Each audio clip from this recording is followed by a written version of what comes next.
another thing I've seen, and this will circle us back to more SEO matters. There was an article that came out recently.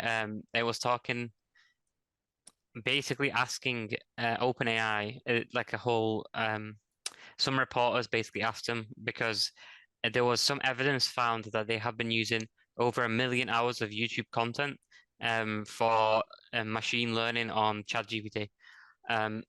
Obviously, YouTube is owned by Google, so that's one part of it that's already creating legislation problems. And the head of YouTube has come out and said that this is not okay because people on YouTube own that material as well as Google owning YouTube, so you Yeah. can't really do that.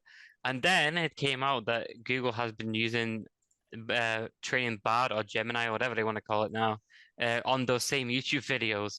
So like, where does that happen? Yeah. So that creates like a whole new like legislative loop there because you have YouTube who owns the company. They're against OpenAI using it, but they're still stealing from their own creators. Oh, sorry, Yeah. learning from their own creators, but we know what that means. Um, and so how do you even make legislation around that? How do you make it? YouTube technically probably owns every single video on there. I mean, the creators have it and they get paid for it, but they get paid by YouTube and paid by AdSense and stuff like that.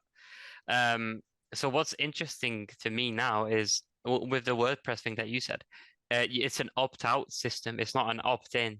So what that means is by default, your websites are submitted to AI. You have to opt out of it, not opt in. Yeah. So that means a lot of people that are just not unaware of it, then they'll never find that button. They'll never click it because, they just wouldn't know that. And creates just a load of problems. It'll be interesting to see what happens.